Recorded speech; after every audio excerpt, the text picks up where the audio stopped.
Next month on the 8th, there's a groom missing at the West Blossom Ballroom in the Westwood Hotel. Anyone interested? I posted this on my social media, making sure to block my fiancé, Leo Vance, and everyone connected to him. The post quickly gathered dozens of comments. Most people seemed to think I was just having a little fit, maybe trying to get Leo's attention. The replies were full of teasing remarks, calling me playful or dramatic. All of them, except for one. It simply said, "Missing groom, I'll do it." I tapped on the profile picture and replied, "Deal, October 8th, we're getting married." Then I set my phone down and just stared blankly ahead, a quiet sadness seeping into my heart. I had chased after Leo for 3 years before I finally won over the man everyone thought was completely out of reach. Those 3 years of dating him had been the happiest time of my life. When my family started pressuring me to get married, Leo paused for a moment in thought and then said, "You're right, I haven't been thinking clearly. Let's get married."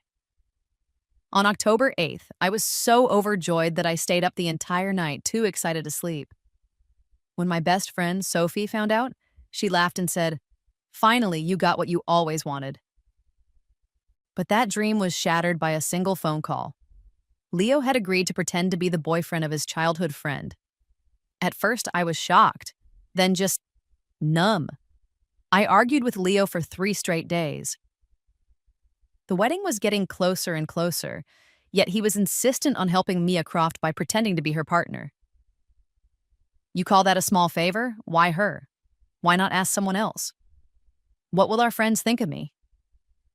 What if Mia asks you to spend the night too? Would you go along with that?" Leo's patience was wearing thin. "Why are you making this such a big deal?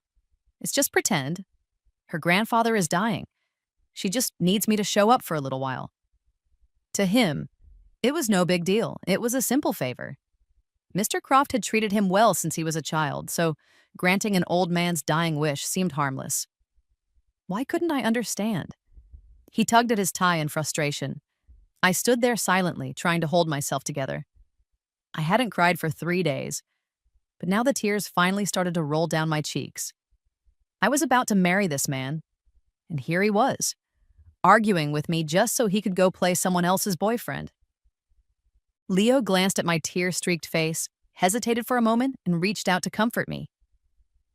But just then, his phone buzzed. He looked down and his expression changed. It was Mia. He picked up the call. "Leo," her voice trembled through the phone. "Grandpa's pushing me to go on another blind date. I can't do this anymore. Please, come help me. I don't want to marry just anyone." Leo turned toward me with an unreadable look in his eyes. "Don't worry, I'm coming right now." He grabbed his coat and headed for the door. My voice caught in my throat as I stared at his back. "Leo, if you walk out that door, there will be no coming back." He paused, looked over his shoulder and said, "Once this is over, I'll make it up to you." And with that, he left me standing there alone, tears streaming down my face. I stared at the door for a long while, then let out a bitter laugh. Back in school, Leo had more admirers than anyone could count. Most girls only dared to admire him from a distance. Those who did confess were met with a cold rejection. His reputation was enough to keep most people away, but not me.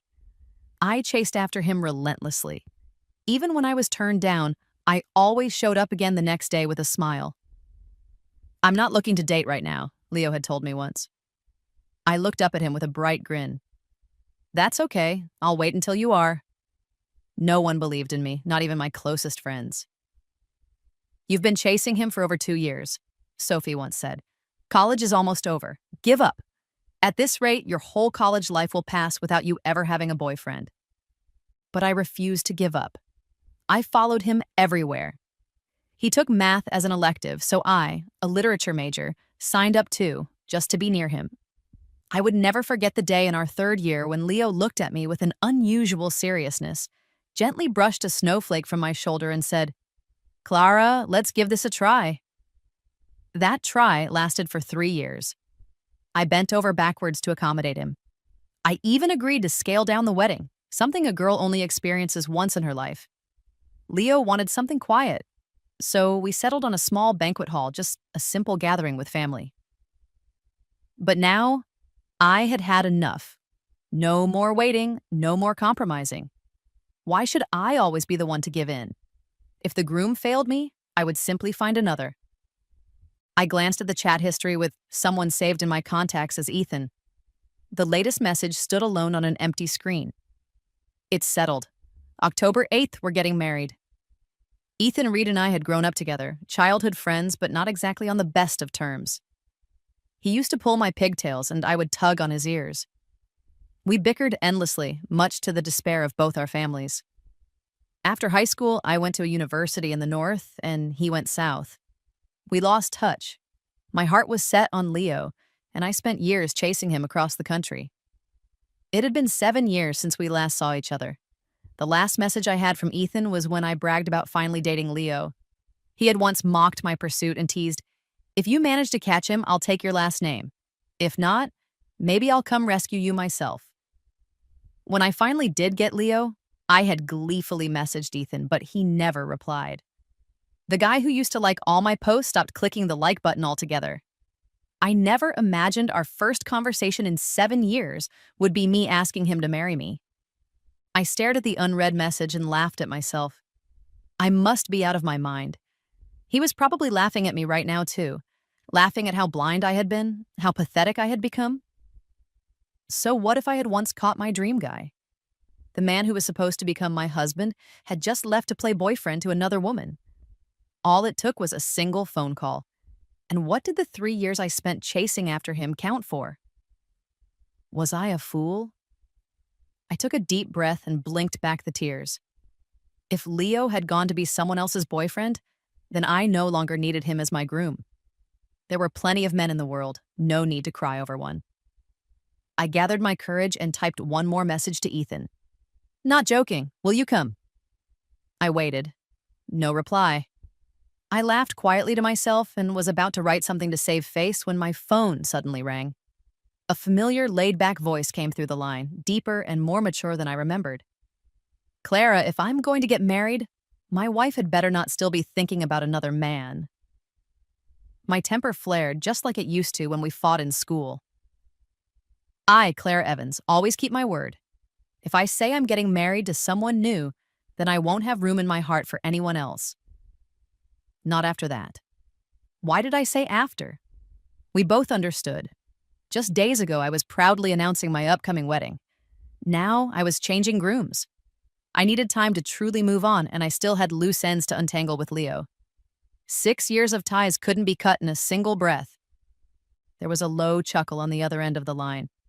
"If you dare mess with me, I'll drag you to the altar myself, even if I have to tie you up." Then his tone turned soft. "Sit tight in the Capitol, future bride." After the call ended, I stared at my phone, my ears tingling slightly. Since when did Ethan become so charming? I stared at the calendar on my phone. Only 10 days remained until the wedding on October 8th. I stood alone in the cold, empty house, my voice echoing slightly as I muttered to myself, "Leo, you might be playing games, but I, Clara, never do. This time, I am the one walking away from you." Leo hadn't come home the entire night. Early the next morning, my phone buzzed nonstop.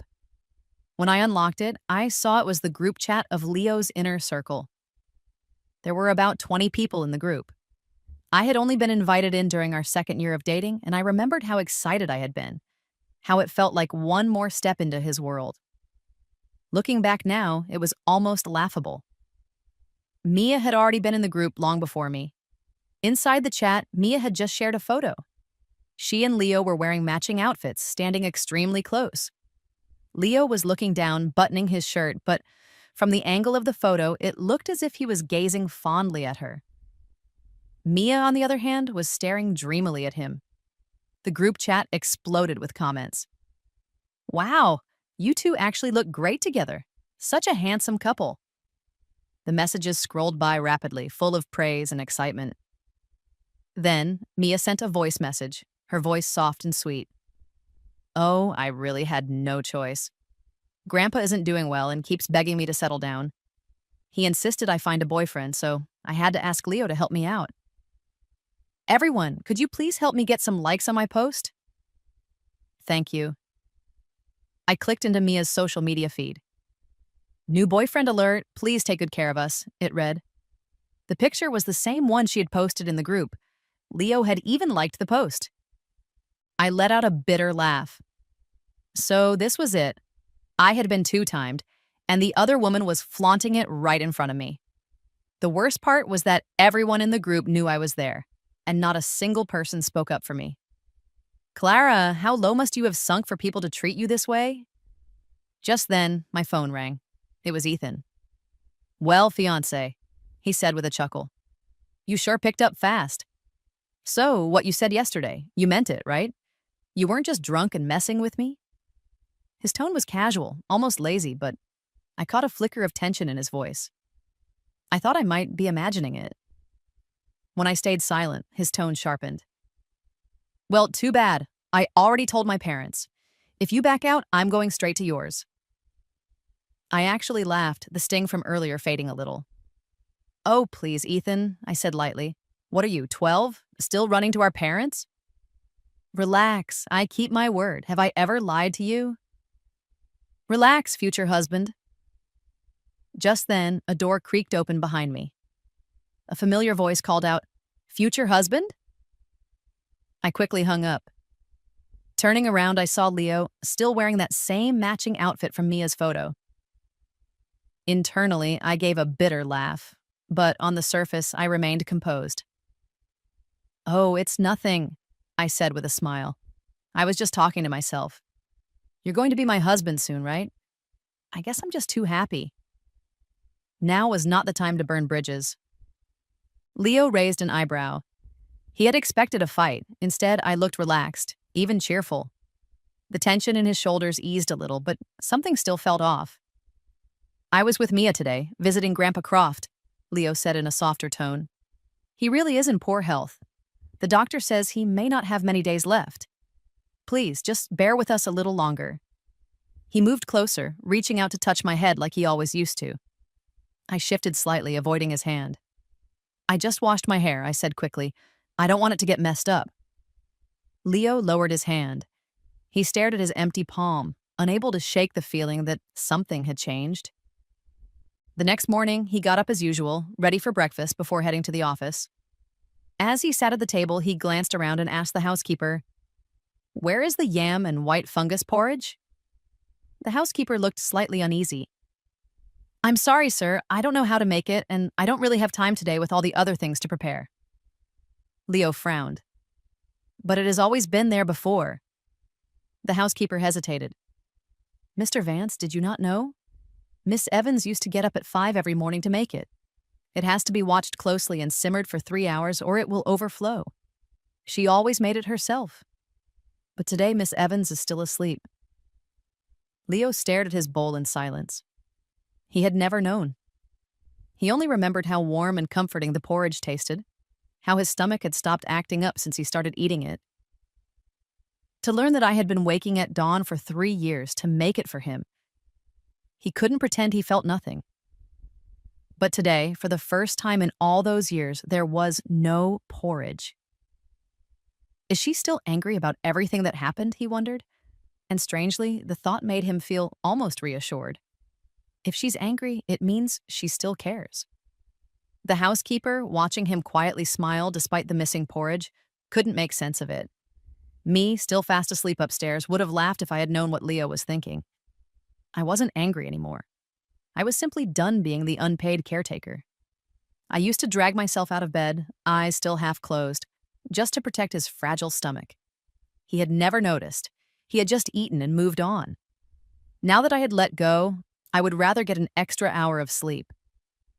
Later that morning, when I finally woke up, I was surprised to see Leo working from the sofa. That was unusual. Rain or shine, even in the worst weather, Leo always went to the office. And yet, here he was. As I sat up, Leo glanced at me. You're awake. Go have some breakfast. Wearing his usual gold-rimmed glasses, he looked calm and composed, his usual elegant self. I used to love that look. I used to rush over to him, smiling like a schoolgirl, but now, somehow, it no longer meant anything. Just then, A cheerful voice rang out from the doorway. "Leo!" We both turned. Mia skipped in, wearing a white dress, completely ignoring me and going straight to Leo. She pouted playfully. "Why didn't you go to the office today? I went all the way there looking for you." The tension in the room immediately returned. Whatever fragile calm there had been was now shattered. Leo adjusted his glasses, glancing briefly at me as I headed to the kitchen. "You need something?" he asked. Mia twisted her dress in her fingers, pretending to be shy. "Well, Grandpa didn't believe the photo we posted yesterday. He still wants me to go on blind dates. Could you maybe take more cute pictures with me? Otherwise, he'll never stop pushing me to find a real boyfriend. Please, Leo, just for a little while." I could hear every word clearly. I stood not far away, but I no longer felt the urge to storm over and demand answers. Mia followed Leo's gaze and finally noticed me nearby. Her eyes flashed with jealousy, but she quickly masked it. "Oh, wow, Clara, you're here too," she said sweetly. "You don't mind, right? I just want to borrow Leo for a few pictures." Both of them were staring at me as if waiting for me to give my blessing. I gave a faint smile and asked calmly, "And what if I say no?" Mia's smile froze awkwardly on her face. She turned to Leo with a pout, her voice soft and aggrieved. "Leo, really, we can't do it." Leo rubbed his temples and looked at the girl pouting in front of him. With a sigh of surrender, he said, "All right, how do you want to pose?" Mia's smile lit up again instantly. I sat quietly, watching the entire exchange unfold, but inside, it felt like a bucket of ice water had been dumped over my head. My opinions never mattered to Leo. If they did, he wouldn't have agreed without so much as asking me. I continued chewing, but the food tasted like cardboard in my mouth. My appetite vanished completely. Of course, I had always been the only one truly invested in this relationship. "Clara, it's time to wake up." Mia, unseen by Leo, cast a triumphant glance toward me. She clung to Leo's arm, pressing herself between his side and the table, resting her head flirtatiously on his shoulder. Leo shifted uncomfortably, trying to move away, but Mia interrupted sweetly. "Leo, look at the camera." She wasn't subtle in the slightest. Every time Leo tried to create distance, she would complain in a coy tone. "Leo, if you sit so far away, Grandpa will never believe it." They took picture after picture right in front of me, Mia holding his waist, leaning into his chest. Even Jong, the housekeeper, was stunned, her eyes darting between Mia and me in disbelief. I couldn't take it any longer. I set my chopsticks down with a soft clatter. "I'm going upstairs." Mia looked up at the sound and blinked innocently. "Clara, are you upset with me?" Leo glanced at the half-eaten meal on the table and sighed. "It's just a few photos, and you were watching the whole time, weren't you?" He thought I was throwing one of my little tantrums again. Before the words even finished leaving his mouth, Mia leaned in and planted a kiss right on his cheek. The entire room froze. Then came the click of a phone camera. Mia looked up at Leo with a bright, seemingly well-meaning smile. "Don't be mad, Leo. I just wanted to make sure Grandpa would believe us." A bold red lipstick mark was left on Leo's cheek. He stood there, stunned for a long moment, before finally sighing. "Don't let it happen again." I felt like the food I had just eaten was rising in my throat. I was sick to my stomach. At that moment, a voice called from outside the door. "Clara, I came to hang out with you." It was my best friend, Sophie. As Sophie stepped inside and took in the scene, her steps faltered. She stared in disbelief and blurted out to Leo, "So, you got a new girlfriend?" No one could blame her for misunderstanding. After all, Mia was clinging to Leo's arm, and the bright lipstick mark on his cheek was hard to miss. Leo's face darkened with embarrassment. He muttered, "No." Mia put on an innocent act. "Please don't get the wrong idea, miss. I just asked Leo to help me take a few photos." Sophie shuddered with disgust. "Don't call me miss. Who knows which one of us is older?" She pointed at Leo's cheek, her face full of disdain. "You needed photos, so you had to cling to Clara's boyfriend? You kissed him too? Is that the new excuse mistresses are using these days, pretending to be sweet and harmless?" Mia bit her lip hard and let go of Leo's arm. She turned to me with teary eyes and a wounded look. Clara, I'm sorry. I only wanted Grandpa to have peace of mind. I never meant to make you uncomfortable. I didn't realize how upset you were. If I had known, maybe your friend wouldn't have misunderstood me like this. A single tear clung to her lashes before falling and landing on the white fabric of her dress. Leo's face turned sour. He frowned at me. Mia is still a kid. Why are you making a big deal out of this? What are you even telling your friends about us? The air in the room instantly turned tense, the atmosphere thick with unspoken words. I looked at the two people standing across from me and found it all absurd. Coldness crawled up my spine. Had I said anything at all? My boyfriend had just been kissed by another woman right in front of me, and now he was scolding me. Mia, a child? Mia was 27. I was 26. Just because she called me Clara in that soft, respectful tone, did Leo really think she was younger? I gave a cold, polite smile. My voice was flat and icy. Leo, even if you're frustrated, don't take it out on me. I haven't said a word, have I? What, just because I said I lost my appetite, it bruised Miss Croft's fragile ego? So she kissed my boyfriend? Does that give her a say over what I do with my own stomach, too? Both Mia and Leo were left speechless. I couldn't bear to stay in that suffocating house a second longer. It was full of confusion, betrayal, and emotional chaos. I grabbed Sophie's hand. Since I'm clearly in the way, I'll get out of yours. Enjoy yourselves. This was the man I had loved, who always used my love as a shield for his actions. And whenever I got hurt, he made it seem like I was the one being unreasonable. Out on the street, I could no longer hold back my tears. I remembered one winter, trudging through the snow from one flower shop to another, trying to find the perfect bouquet of roses to surprise Leo. I had stood outside his dorm for hours, holding those flowers proudly while strangers passed and whispered. Still, I waited, hopeful. It was late, the sky was dark, and I was shivering when Leo finally came down in a thin coat. He said, Clara, I'll give it a try with you now. Reality reminded me over and over again, Clara, the love you gave everything to was never real. Sophie held me, furious.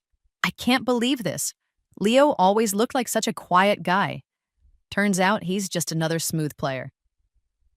When you posted those sweet photos before, I thought you were joking. She hugged me tightly. Clara, I'm with you. A man like that doesn't deserve you. I wiped my face, took a deep breath, and tried to calm myself. Sophie, still seething, added, This is just too much, really too much. I gave a tired smile. It's not worth it. We spent the rest of the afternoon shopping. Sophie vented as she picked through clothes, muttering angrily, Looks like a gentleman, acts like a dog. Just then, my phone rang. Leo's name lit up the screen. I hesitated, then answered.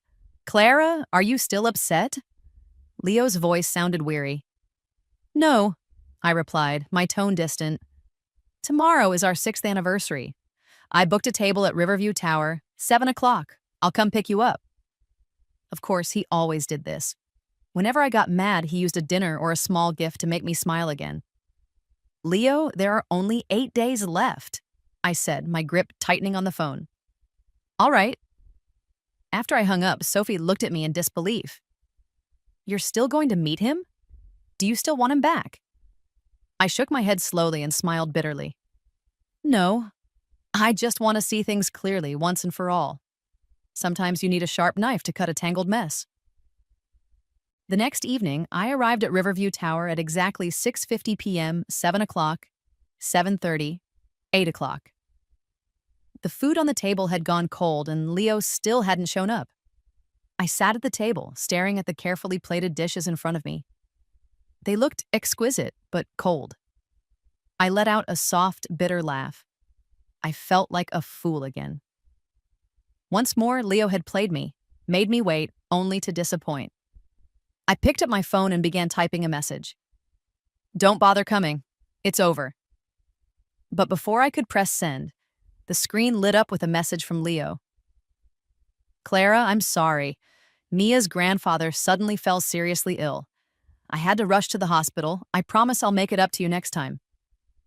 All right. I stared at the message, a wave of irony washing over me. Next time. I had heard that phrase too many times, but somehow, next time never came. I stood up and walked away from the restaurant without hesitation, without looking back. Just then, my phone lit up again. A new post from Mia appeared on my social feed. It was a photo of three hands intertwined, one delicate and pale, one strong and familiar, and the last aged and wrinkled. The caption read, "If only this moment could last forever." My eyes froze on the second hand. It was unmistakably Leo's. I scrolled down. A comment from Leo, posted at 7:30 p.m., read, "Don't worry, Grandpa will always be with you." He had replied to Mia. I could see clearly now. Leo had thought Mia was referring to her grandfather, but I knew better. I could see through Mia's words. Mia liked Leo, too. What hurt even more was that, while Leo had time to reply to Mia at 7:30, he hadn't bothered to text me and tell me not to wait. My chest tightened, and breathing became difficult. It felt as though a heavy stone had been placed on my heart. So this was Leo's idea of next time. I squeezed my eyes shut, but the tears still slipped through. 6 years together, and our anniversary couldn't compete with a social media post from an old childhood friend. Was I just someone Leo could summon at will, like a dog that came when called and was dismissed when no longer needed? I had once believed our love was unbreakable, unshakable. Now I realized that in Leo's heart, I might never have truly mattered at all. My phone buzzed again. I wiped my eyes and opened the message. It was from Mia. "Tomorrow is my grandfather's 80th birthday. We're hosting a celebration at the Regal Hotel. I'm inviting you to attend. This may be his last birthday. I'm sure you won't refuse to come, right?" I let out a cold laugh. Mia's intentions were crystal clear. I typed a single word in reply. "I'll come." If someone pretending to be sweet could act this bold, then why should I back down? I was going to see just what kind of performance Mia had prepared. The next afternoon, I arrived at the Regal Hotel on time. The lobby was already crowded. At the sound of the entrance doors opening, several heads turned. One gaze, sharp and intense, locked directly onto me. It was Leo. His face darkened. He strode toward me with long, angry steps, grabbing my wrist the moment he reached me. His voice was low and biting. "What are you doing here?" I yanked my hand away and looked at him with a mocking smile. "Why, did Miss Croft not tell you? I'm here to attend her grandfather's birthday celebration." Leo's brow furrowed, his tone hardened. "You're lying again. Do you really have to stir up trouble now? Mia's grandfather is seriously ill. Can't you just be quiet for once?" He spoke to me as though I were a stubborn child refusing to behave. I stared at the lines on his forehead, dazed. When had he become such a stranger to me? Before I could answer, Mia appeared, slipping in beside Leo and wrapping her arm around his. Her eyes widened in mock surprise. "Clara, I didn't expect you to come." She bit her lip and turned to Leo with an innocent look. "Clara isn't here to cause trouble, right?" Leo's face turned even darker. "You need to leave. If Grandpa sees you, it will make his condition worse." I could barely contain my rage. I couldn't believe Mia was standing here, lying so smoothly with a straight face. Without a word, I pulled out my phone and opened the chat log. "Miss Croft," I said coldly, holding up the screen. "Your talent for lying is truly impressive." Mia's expression froze when she saw the invitation she had sent, but she recovered quickly, putting on a sorrowful look. "Oh, I'm so sorry, Clara. I must have sent that message by mistake. I was sending out group invites and must have clicked your name. I never meant to invite you." She clutched her chest and added, "With Grandpa so sick, how could I have... What if something upsetting happened?" The tears shimmering in her eyes melted Leo's anger. "I just never expected Clara would still come, knowing all this," she said with a pitiful sigh. I stared at her performance, feeling nothing but disgust. "I won't ruin your little show, don't worry," I said flatly, my eyes filled with disdain. A low, raspy cough broke the tension in the room. All heads turned toward the source. An elderly man, pale and thin, was being wheeled in slowly by a servant. It was Mr. Croft. Though frail, his eyes were sharp and clear. He raised a weak hand and motioned for Leo and Mia to come forward. Leo looked back at me one last time, then allowed Mia to lead him toward the wheelchair. I felt my chest tighten painfully, as if someone had clenched my heart in a fist. Mr. Croft patted Mia's hand gently, then looked around at the crowd. "Thank you all for coming to celebrate with me today," he said. His voice was soft, but it held weight. "My greatest wish in life has been to see Mia find a good partner." His gaze rested on Leo and Mia with satisfaction. "And now that wish has finally come true." He gestured proudly. "Everyone, this is Mia's boyfriend, Leo." The room erupted in murmurs. Everyone knew who Leo Vance was, a standout among the younger generation. And now he was with Mia. People turned to look at the pair on stage. Handsome, elegant, the picture of a perfect match. Mr. Croft beamed. Mia blushed and hugged Leo's arm tightly, smiling sweetly as she swayed playfully. "Grandpa," she said with a giggle. Laughter echoed through the room, voices rang out with blessings. "Such a lovely couple. Mia is so lucky. May you grow old together in love and happiness." Suddenly, someone in the crowd shouted, "Kiss! Kiss!" The chant grew louder, like a wave crashing toward the stage. Mia bashfully lowered her head and stole a glance at Leo. He looked stiff, almost frozen. His eyes instinctively flicked toward the crowd, toward me. I stood there, still and silent. I seemed so small in the sea of guests, but my gaze was unwavering, piercing. Leo felt a sudden wave of panic. The calls for a kiss only grew louder. Mia looked increasingly nervous.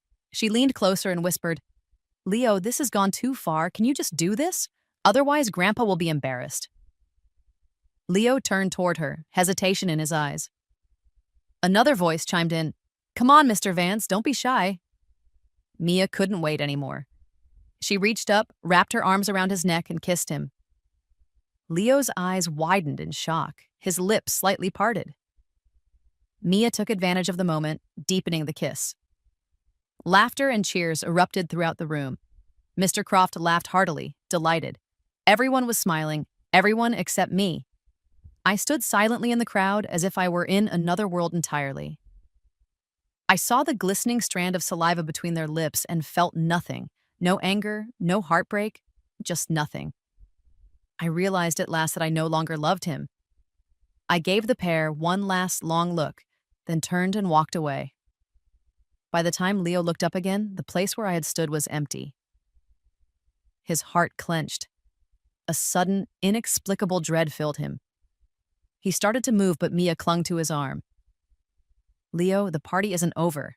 Please stay," she said softly, her voice pleading and just barely concealing a flicker of triumph.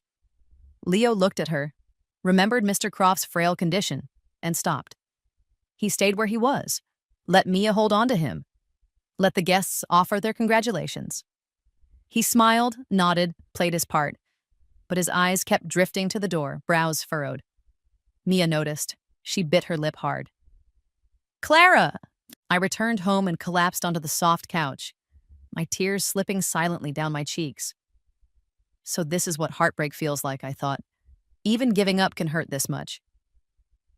In my mind, the image played again and again, Leo and Mia kissing. That moment felt like a knife to my chest. Just then, a message came through from Mia. It was a photo of swollen, kissed lips, accompanied by a text that read, "Clara, I'm really sorry about today. Things got out of hand. Everyone was cheering us on. I just didn't expect Leo to be such a good kisser." Mia pretended it was an apology, but her words were laced with something else. Provocation. She even added a pouty emoji, as if to say she had no choice. If I hadn't witnessed Mia throw her arms around Leo and kiss him with my own eyes, I might have actually believed it. I wiped my tears and sent back a voice message, calm and clear. "Miss Croft, no need to be so polite. I've had more than enough kisses from him. Letting you have one more, what does it matter to me?" Once the message was sent, I immediately blocked Mia. Out of sight, out of mind. On the other end, Mia's face turned red with rage when she heard the reply. She threw her phone to the floor and the screen shattered like a spiderweb. "Clara, just you wait," she screamed through gritted teeth. At that moment, my phone vibrated again. It was a message from Ethan. "Clara, I'm flying in tomorrow. Will you come pick me up? There are only 7 days left until the wedding. I'm taking you to pick out your gown. I can't have my bride looking anything less than stunning." I read the message and quietly typed back a simple reply. "All right." I looked out the window into the night sky. "It's time to move on, Clara. You are not unwanted." I took a deep breath and began packing my things. In my closet hung several dresses Leo had bought for me.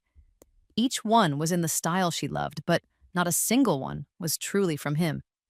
Every time, it was me pestering him, saying, "Leo, are you really not going to buy something for your adorable girlfriend?" He would always respond with a confused look, then reluctantly swipe his card. I used to think he just didn't understand women. Now I knew he just didn't love me. I took the dresses, still wrapped in dust covers, and tossed them one by one into a large sack. My phone buzzed constantly from the bed where it lay, ignored. "Clara, I'm not coming back tonight. Mr. Croft insisted I stay over. I'll return tomorrow." "Clara, why are you not answering my calls? Why are you ignoring my texts? I had no choice at the banquet today, Clara." Before, I would reply to every message within seconds. Now I couldn't even bring myself to say a single word to him. Dragging the full sack down the stairs, I caught the attention of a sanitation worker sweeping near the building. "Miss, are you throwing away all those clothes?" the woman asked, her eyes lighting up. I nodded silently and placed the sack gently on a clean spot. "If you want them, please take them. Most are still brand new." The woman beamed, all smiles, as she pulled the sack away. I grabbed my suitcase and walked off in the opposite direction. I opened my phone one last time, deleted Leo's messages, and blocked him. So what if he had a beautiful face? His heart was never truly mine. Clara, consider this your own foolish mistake. You wasted 6 whole years.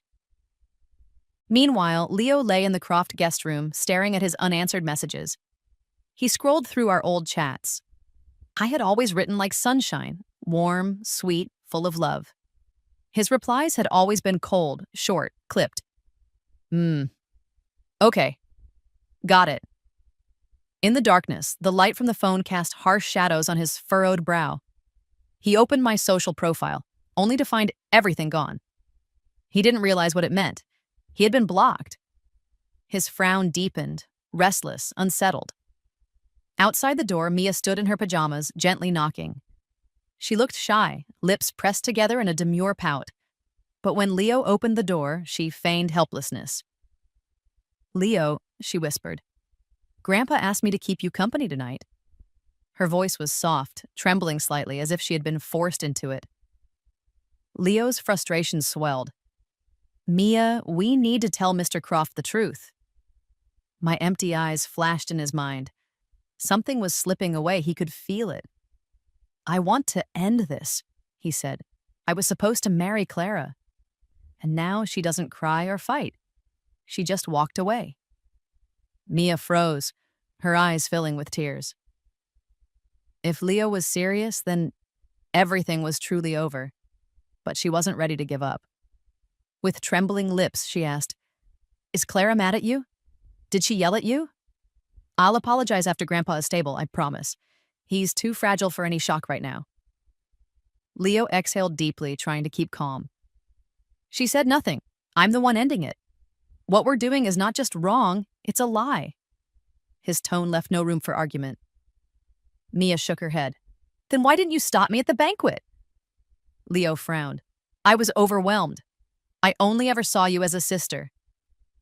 Mia burst into tears. "I was scared. I didn't want Grandpa to be disappointed. Please, Leo, just help me one more time.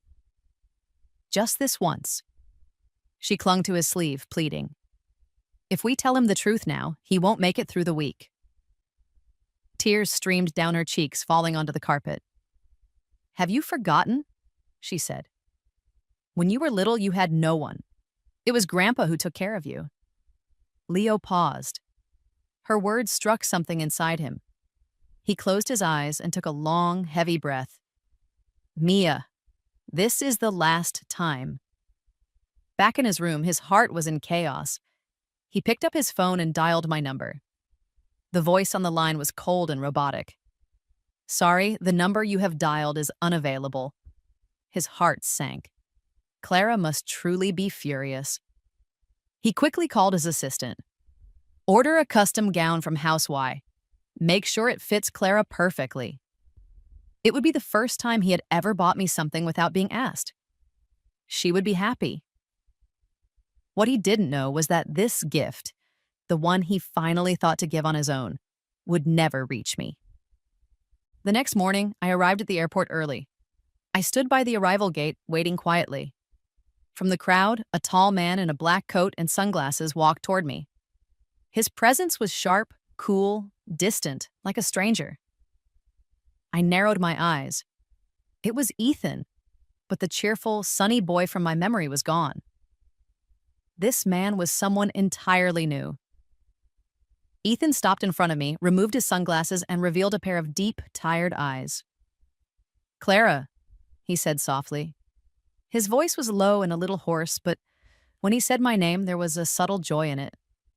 The moment he saw me, the cold mask on his face melted. A gentle smile, barely there, touched his lips. It's been a while. He raised a brow and looked me up and down. You lost weight. Trying a new diet? I stared at him, feeling a storm of emotions. So he had changed. Grown up, matured. But he still had that annoying mouth. I scoffed. Ethan, years go by, and you're still just as rude. He clicked his tongue. Still calling me Ethan? Are you planning to keep that up after we're married? He leaned closer, shamelessly grinning. Why not try calling me husband for once? I was speechless, my cheeks flushing red. I didn't expect you to turn into such a flirt after all these years, I stammered. You must have broken plenty of hearts. Ethan looked at me quietly. When our eyes met, his teasing returned. Not a chance. No one in this world is good enough for me. He smirked proudly, like a peacock with its feathers high, flaunting to the world. And yet, beneath the arrogance, something in his gaze lingered just for me. I couldn't hold back anymore. I gave Ethan a sharp elbow jab. Oh, Clara, that was an attempted murder on your future husband, Ethan yelped dramatically. They continued walking side by side, the sun casting long shadows that overlapped and stretched into the distance. Inside the bridal boutique, soft music played in the background. I was trying on one gown after another, each one making me look even more radiant than the last. Ethan had just landed and hadn't even had a proper meal yet. Still, he had dragged me straight from the airport to the store. If we get there late, he insisted, all the good dresses will be gone. From the fitting room, I peeked out and asked, how about this one? The white gown clung gently to my figure, my skin as fair as the fabric itself. Ethan, lounging casually on the sofa, immediately sat upright. His playful eyes sharpened, and he rose slowly to approach me. You look stunning, he said, genuine admiration in his voice. I had been bracing myself for a teasing remark. I had even prepared a sarcastic comeback, but I never expected him to say something so direct. My cheeks flushed a deep red. Are you really more real than pearls? Ethan said with a smile, reaching out to adjust the hem of my gown. His fingers brushed against my skin by accident. I instinctively pulled back a little. Ethan's gaze darkened briefly, but he quickly masked it with his usual calm. This one. Let's take this one, he said firmly. I nodded, an unexpected sense of comfort rising in my chest. Just then, a noise came from the entrance of the store. Mia Croft walked in, arm in arm with Leo Vance, her smile delicate and radiant. Could you please bring out your newest bridal collection? Mia said sweetly to the store clerk as soon as she stepped inside. The clerk's eyes lit up at the sight of the pair. It seemed luck was on her side today.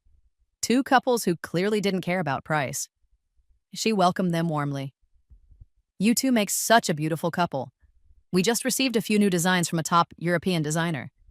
I'm sure you'll find one that suits you both perfectly. Your husband has excellent taste, she added with a professional smile. Mia beamed, sneaking a glance at Leo. But Leo looked distant, his expression blank, lost in thought. Hidden from their view, I had seen everything the moment they stepped in. I recognized Mia's voice. I had only been gone a day, and Leo was already here, trying on wedding outfits with Mia. They hadn't even picked their own wedding gown yet. How ridiculous. My heart twisted painfully, as if an invisible hand had reached in and squeezed. I lowered my eyes to hide the bitterness that surged up. Ethan followed my gaze and saw them too. A flicker of jealousy stirred in his chest, though he kept his tone light. "What's wrong, Clara?" he said with a slight sneer. "Regretting your decision? Don't tell me that's the blind boyfriend you used to be so hung up on." He couldn't bring himself to call Leo my fiancé. I shook my head, trying not to look at the couple again, but the redness in my eyes gave me away. Ethan clenched his fists silently. Right, he was blind. I forced a laugh. Lucky you picked me up, huh? Ethan had known me since we were children. Of course, he could see through my front, but he didn't say so. Yeah, the guy must have terrible taste, Ethan snorted. That woman next to him, she smells like a green tea latte. You know, all fake sweetness. He even waved his hand dramatically through the air. Ooh, I can smell it from here. His antics made me chuckle through my tears. Meanwhile, Mia held a dress in front of Leo and asked, "Leo, what do you think of this one?" Leo snapped out of his daze and gave a distracted nod. "Looks fine." But his eyes were still vacant, clearly far away in thought.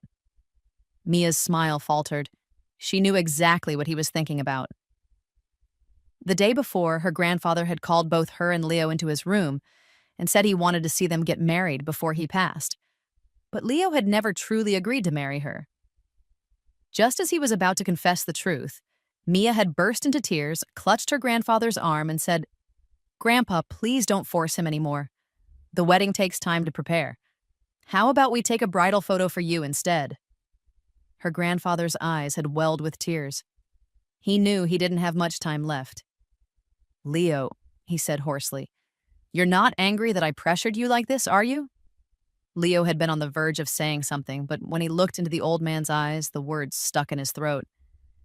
He only managed a quiet reply. "Of course not, Grandpa. I promise you." He had told me he would come back the next day, but he never did. Now he had spent the entire day staring at his phone, hoping for even a single message from me. Nothing came. She must be furious. He couldn't help but wonder, what if he had never said yes to Mia? Then maybe, just maybe, the woman standing beside him now would have been me. I would be buzzing with excitement, asking him which dress looked best. He sighed, regret heavy in his chest. On the other side of the store, I tugged gently on Ethan's sleeve and said softly, "Ethan, let's go. I don't like any of the gowns here." I just couldn't bear to stay under the same roof as those two for another second. Even being in the same boutique made me feel like I couldn't breathe. Ethan caught my meaning. He glanced over his shoulder at the other couple, his eyes flashing with coldness. "All right, we'll go." But before they could leave, Mia's voice rang out loudly behind them. "Clara, what a surprise. Who is this man you're with?" Ethan and I exchanged a knowing look. "So much for escaping."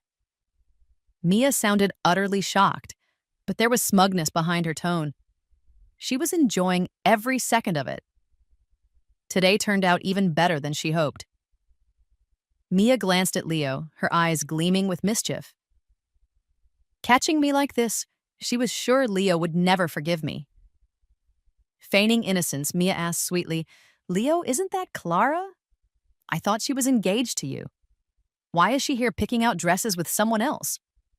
She pointed at my gown and said with mock admiration, "I have to admit, Clara looks quite lovely in that dress." Leo's face darkened instantly. The moment Mia said my name, he had already turned around, eager to catch a glimpse of me. But he had not expected to see me there with another man. And worse, that man had his arm around my shoulder. "Clara!" Leo growled, every word squeezed through clenched teeth. His mind had been consumed with thoughts of me, and here I was acting as if he didn't exist. I was shopping for wedding gowns with someone else. I turned around slowly at the sound of his voice. Leo stormed over, his eyes thunderous. "Clara, what are you doing here?" he demanded, his voice tight with rage and pain. "Why are you dress shopping with another man? Why didn't you wait for me?" He grabbed my wrist tightly, my pale skin turning red beneath his grip. "You didn't respond to my messages yesterday. Is this why? You were with him." It was the first time I had seen Leo this out of control. I tried to wrench my hand away, but his grip only tightened. "Leo," I said coldly, "what right do you have to question me? Where were you yesterday? Were you too busy sleeping with your Miss Croft here?" I spat, my eyes blazing. Leo's face went red. "You? How could she think of him that way?" Leo instinctively stepped forward, wanting to pull me toward him, but Ethan shoved him back forcefully. "Yelling at a woman in public," Ethan said with a mocking smile. "That's hardly gentlemanly behavior." Then he moved in front of me, shielding me as he added coolly, "And another thing, Mr. Vance, if you can help another woman pick out her wedding gown, why can't Clara do the same?"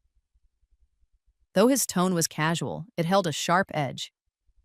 The tension between the two men thickened, an invisible battle already underway. Leo's face darkened, speechless. He looked at me, desperate to explain himself, but any words now would sound hollow. "We were fake. You knew that," Leo tried to reason, his voice strained, reaching for some kind of understanding. But Ethan blocked him again. I let out a cold laugh, stepping slightly to the side. "Fake?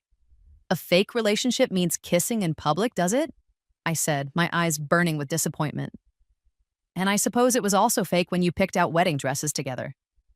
Leo opened his mouth, but no words came. At last he said quietly, "Clara, it was Grandpa Croft's wish. I couldn't," but I turned away. I had no interest in listening anymore.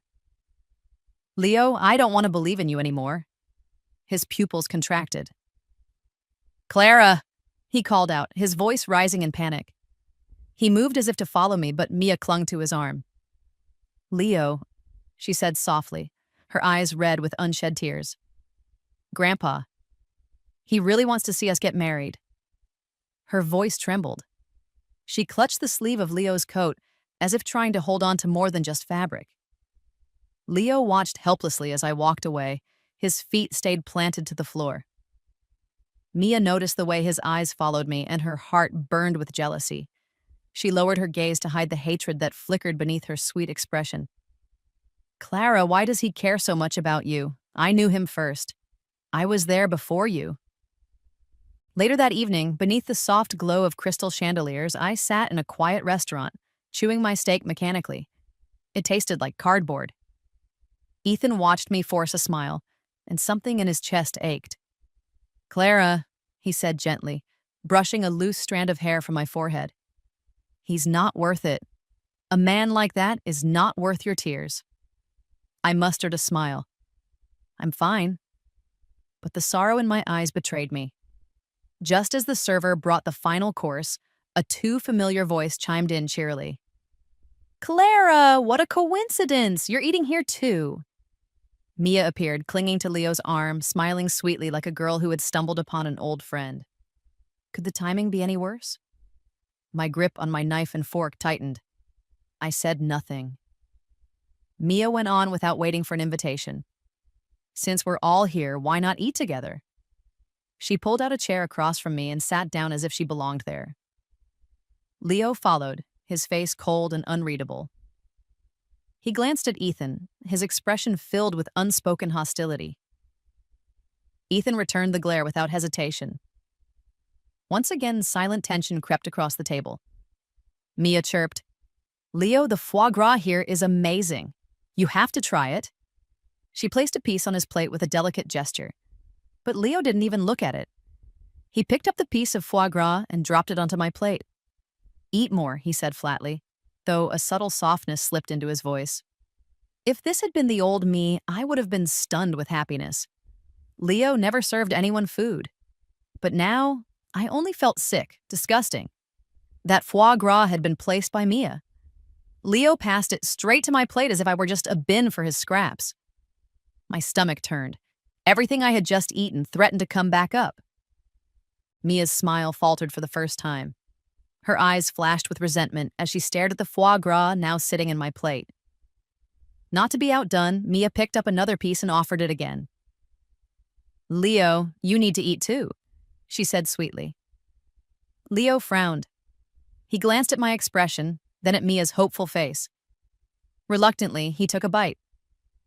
Still, he kept giving food to me, little offerings full of rare tenderness. But every time I moved the food aside without touching it. Leo's chest tightened. Mia's jealousy surged as she watched him, gritting her teeth. She kept piling food onto Leo's plate, desperate for his attention. Ethan finally spoke, his tone dripping with sarcasm. "Mr. Vance juggling two women like this, is that your idea of bliss?" Leo looked up, his eyes ice cold. "And who are you to comment on this? This is between me and Clara." Ethan raised his eyebrows, calm and unbothered. "Clara and I grew up together. Why wouldn't I speak up? Name's Ethan, by the way." He folded his arms and leaned back with a smirk, daring Leo to say more. Leo's face darkened even further. I had had enough. "Enough!" I snapped, standing up. "Ethan, we're leaving." Seeing me really walk away, Leo panicked. He grabbed my wrist, his voice urgent. "Clara, please just wait. Grandpa Croft doesn't have much time left. I can't walk away right now." "You know our wedding is already planned." "I get it. You're upset because I didn't go with you to choose a wedding dress, so you brought Ethan to spite me. I promise once this is all over, I'll make it up to you." I turned around and smiled as if none of it mattered. "Sure," I said gently. "I'll wait. Now, can you let go of my hand?" My eyes met his, calm and unwavering. Slowly, Leo loosened his grip. Ethan stared daggers at him but said nothing. His tongue pressed against the roof of his mouth as he clenched his jaw. On the way home, Ethan finally broke the silence. Why not just break up with him? You know, the 6-foot-tall man now looked more like a lost puppy, his whole posture sagging with quiet hurt. I, walking slightly ahead, didn't see his expression. I simply replied, "Because I don't want to let him off that easily. I want him to know what it feels like to wait alone at the altar. I can't wait to see him standing there, getting married by himself." I turned and looked at Ethan. "What about you? Still thinking about your first love?" Ethan froze, caught off guard. "My what?" I laughed at his expression. "I heard it from someone back at your university. They said your white moonlight chose someone else, so you went abroad to heal your broken heart." I leaned closer, curious. "So, was it true?" Ethan pushed me lightly away, his ears turning bright red. "If you put it that way, then maybe—" "Aha, so it is true. You had a white moonlight and never told me," I teased. "Is she single now?" Even the back of Ethan's neck turned red. He turned his head away and muttered, "Kind of." I blinked, and for a brief moment, a strange melancholy stirred inside me. But I brushed it aside quickly. I patted Ethan on the shoulder. "No worries. If you still want to go after her, we can just fake the wedding and skip the marriage license." Ethan's face darkened instantly. He grabbed my head and pulled me into a tight embrace. "Clara, forget it. I'm never getting remarried." "Hey, Ethan, you're messing up my hair." "Let it be messy," he grinned. Early the next morning, I was summoned by Ethan. I grumbled as I approached him. "How do you have so much energy so early in the day, Ethan? Why did it have to be a morning escape room?" Ethan, dressed in a hoodie and leaning against the wall, lit up the moment he saw me. Gone was the commanding man from the night before. Today he looked more like a carefree college graduate, with a teasing smile under his sharp nose and thin lips.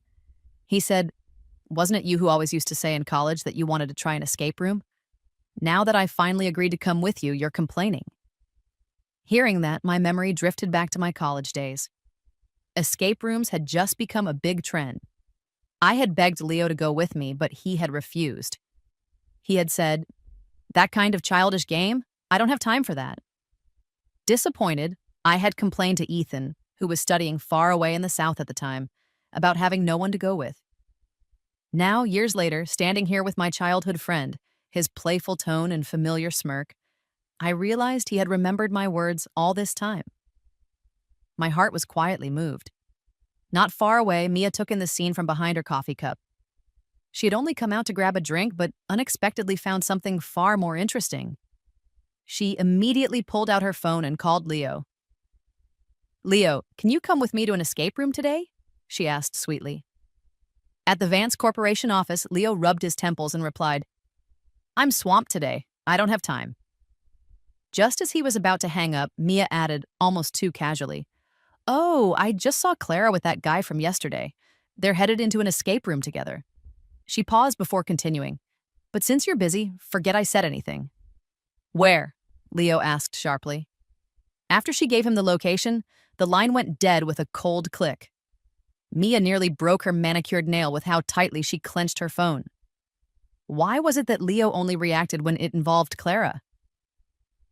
Within minutes, Leo arrived at the mall, slightly out of breath. He stormed up to Mia, his voice tense. "Where are they?" Mia pointed toward the line for the escape room. Leo immediately strode toward it. Mia bit her lip and followed close behind. I had been laughing with Ethan, my mood visibly light, but the moment I spotted Leo and Mia approaching, my expression instantly darkened. Ethan's face also hardened. Why were they always here, like a pair of annoying shadows that refused to leave? Before anyone could speak, the staff announced that the game was ready to begin.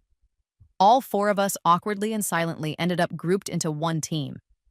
Inside the dim, horror-themed escape room, the eerie atmosphere settled around us. I was momentarily drawn in by the decor when suddenly an actor playing a ghost jumped out. I instinctively flinched. Ethan immediately pulled me to his side. Caught off guard, I stumbled into his arms. He smiled down at me. Behind them, Leo glared at Ethan's back with such intensity, it was as if his stare could burn a hole through him. He wanted to go forward and pull me away, but Mia clung to his arm. "Leo! Oh my gosh!" Another actor had popped out to scare them, and Mia used the moment to wrap herself tightly around him. Leo tried to shake free, but Mia clung harder each time. Every time he attempted to move toward me, she blocked him. "Leo, look here! This puzzle is really hard," she whined, tugging on his sleeve. Though his body was stuck beside Mia, Leo's eyes never left me. Every time I smiled at Ethan, every time our hands brushed, it felt like a dull ache throbbed in his chest. He kept thinking I was just angry with him. It never occurred to him I might truly be trying to leave him behind. 2 long hours later, the door of the escape room finally creaked open. Bright daylight flooded in. I rubbed my eyes, adjusting to the sudden change. Leo stepped forward, his voice laced with frustration. "Clara, you have a boyfriend. Could you at least try to keep your distance from Ethan?" I stared at him in disbelief. My voice was sharp. "And you? Why don't you keep your distance from Mia?" I looked straight at Mia, my gaze cool and unwavering. Leo fell silent, knowing I was right. He couldn't argue. Mia immediately stepped forward, her voice soft and trembling. "Clara, please don't be upset. I was scared, that's all. I didn't mean to hold on to Leo, it just happened," she added, her eyes filled with false innocence. Ethan scoffed, unmoved. "Scared? Funny, you looked pretty comfortable to me. If I didn't know better, I'd think Miss Croft was actually Leo's girlfriend." Mia's face froze, and she had no way to respond. All she could do was look at Leo with watery eyes. Leo let out a long breath and turned back to me. "Are you free tomorrow? I made a reservation to pick out rings. You always said you liked that brand. AE Jewelry, right? I'll take you." Ethan's jaw tightened. His hands curled into fists. Mia's fingers dug into her palms. I gave a little smile. It was A1 Jewelry, not AE. He had never truly listened, never remembered my preferences, but it didn't matter anymore. "Whatever you say, go wherever you like," I said flatly, my tone empty, almost detached. Leo's heart sank at my words. The group drifted apart, each wrapped in their own thoughts. Ethan said nothing as he walked away, his eyes lowered. Back home, my phone rang. It was Ethan. His voice was low and rough. Are you really going to pick out rings with him? I chuckled softly. I could hear the annoyance in his voice. Of course not. I'm just putting on a show. No use letting things unravel before the wedding. I paused, then added with a mischievous lilt. Besides, it will drive me absolutely mad. I don't love Leo anymore. Ethan finally exhaled, sounding slightly smug. All right then, I'll forgive you this once. That night, Leo stayed up at the office working through a mountain of paperwork. The next morning, he went straight to the jewelry store where he had promised to meet me. What he didn't realize was that I had already moved out of the villa. Leo had faced many negotiations and handled many crises, but this morning, his heart felt unusually unsettled. He approached the A1 storefront with a rare mix of anticipation and unease. Just as he reached out to open the door, his phone rang. It was Mia. He hesitated, but answered. Leo! Mia's voice trembled, thick with tears. Grandpa, he's not doing well. Leo's heart clenched. He started coughing blood last night. The doctor said he might not make it past tomorrow. Leo, please come see him. Leo looked through the glass. I was there. I had come. Mia continued between sobs. I know today is important. I know you're supposed to meet Clara, but Grandpa really wants to see you. Please. Her voice broke again, urging him to make a choice. Leo stood there for a long moment. Then, with a deep sigh, he turned away. The driver looked surprised when Leo returned to the car. Mr. Vance, I thought you were meeting... Leo cut him off, his tone heavy. To the first hospital. He stared out the window as they drove. Grandpa Croft's health had been failing for years. Leo had known this day would come eventually, but he hadn't expected it so soon. He looked back toward A11 last time. Clara, next time I will make it up to you. Inside the A1 boutique, I sat slumped in my chair, absently scrolling through my phone. Boredom had long since settled in. I had been waiting for over 2 hours. I glanced at the screen again. The time had passed well beyond what we had agreed on. With a dry laugh, I shook my head. So stupid, I muttered under my breath. I got stood up again. I chuckled bitterly at myself. Deep down, I had expected this. No matter how guilty Leo claimed to feel, I remained the one he could so easily ignore. With a low sigh, I gritted my teeth and stood up, slinging my purse over my shoulder. Just as I stepped outside the boutique, I noticed someone acting suspiciously in the corner. A man in sunglasses, standing half-hidden, kept glancing my way like a thief caught in the act.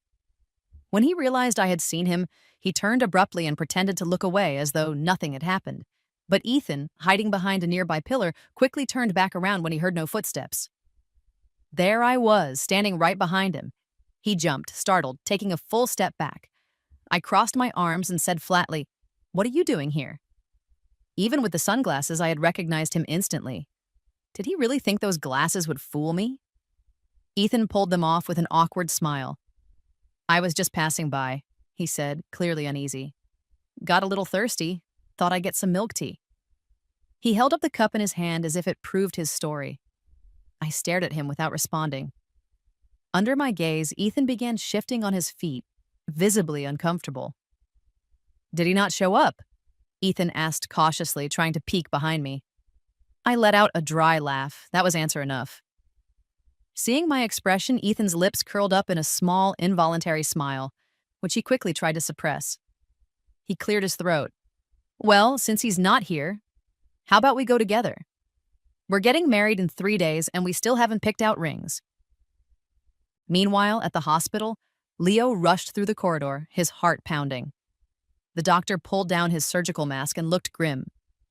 Mr. Croft's condition is extremely serious. I'm afraid he might not make it through the night.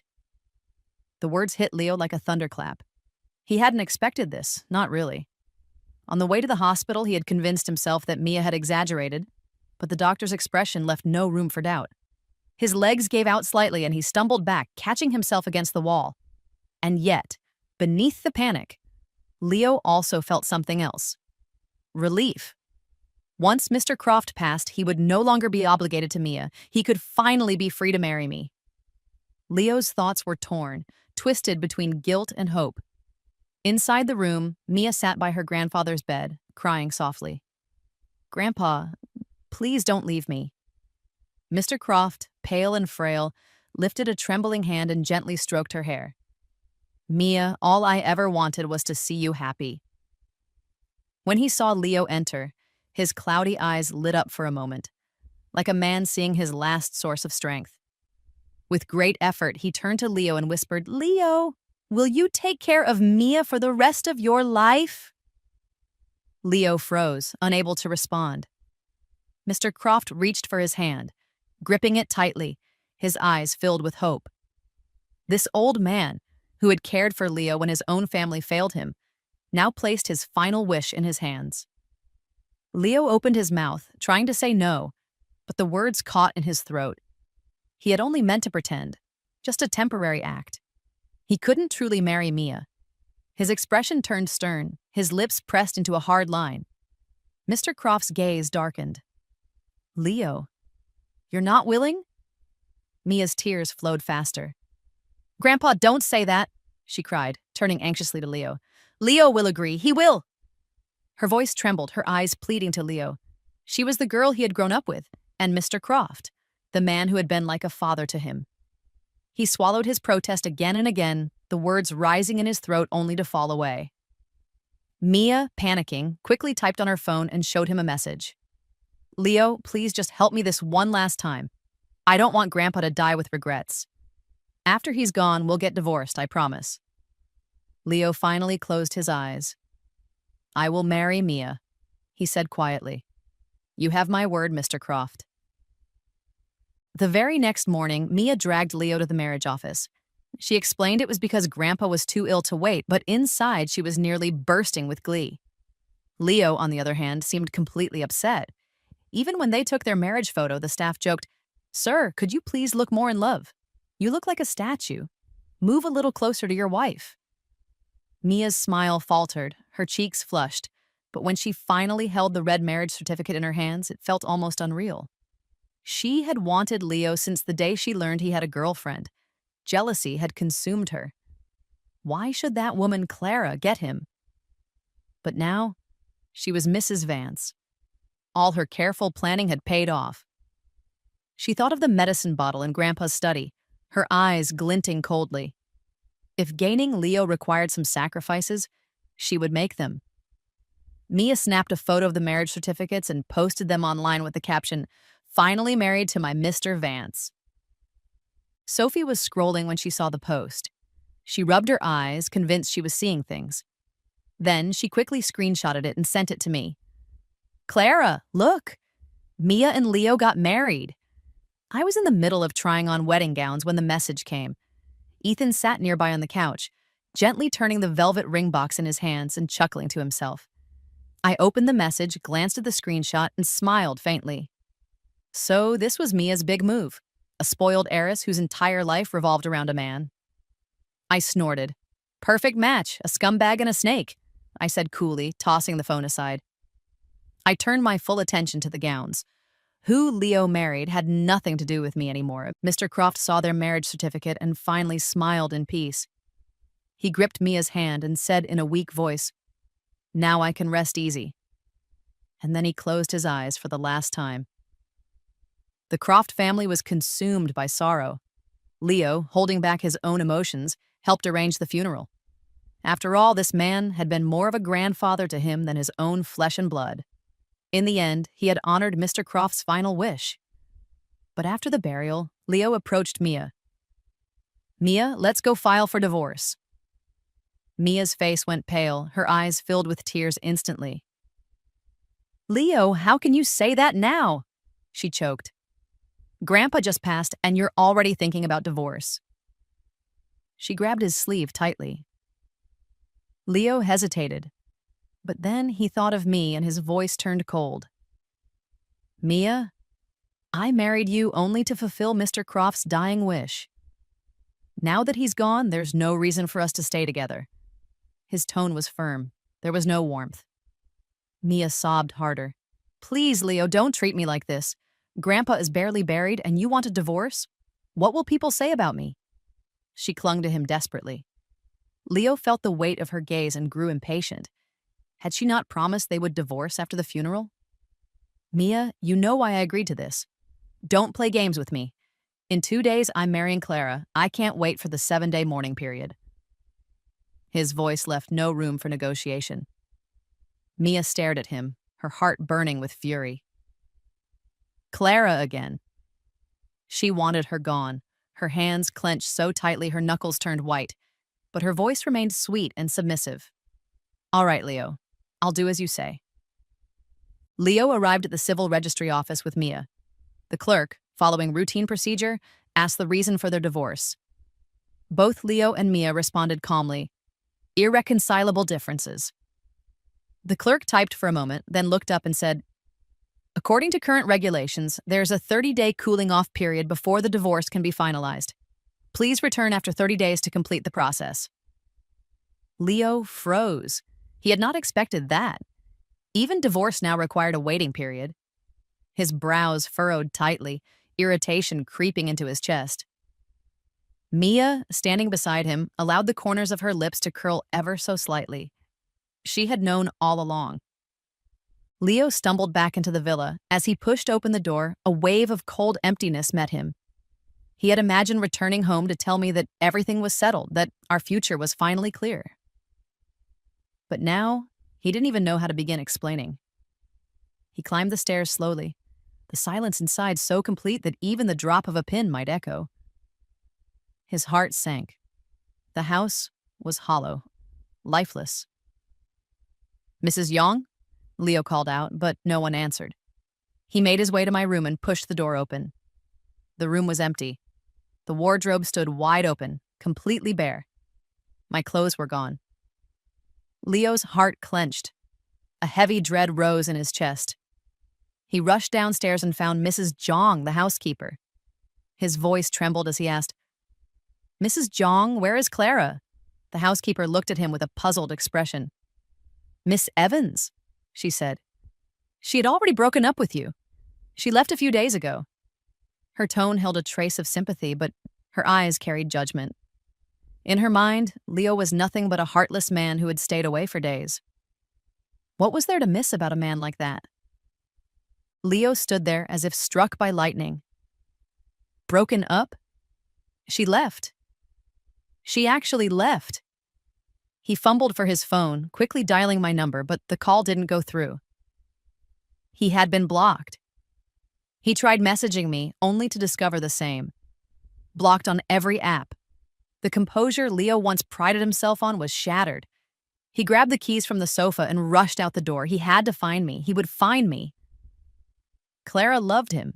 She had always loved him. How could she just leave like that? In his mind, he saw me again and again. Those doe-like eyes filled with admiration, with love, looking only at him. She couldn't have meant to leave. She must be upset. She just needed time. Leo, breathless and disheveled, started the car and stepped on the gas. Suddenly, his eyes landed on a street cleaner nearby. She was wearing a light blue coat. That coat? He recognized it instantly. It was a birthday gift he had given me last year. Leo slammed the brakes, the screech cutting through the quiet street. He jumped out of the car and rushed toward the woman. Auntie, this coat? He asked, his voice unsteady, filled with hope. The older woman looked at him with suspicion. A young lady gave it to me a few days ago. Said she didn't want it anymore, she replied. Why, you want it back now? Leo felt like the air had been sucked from his lungs. I had always treasured every gift he gave me. I would never toss something aside unless I truly wanted to forget. The coat, now worn by someone else, told him the truth.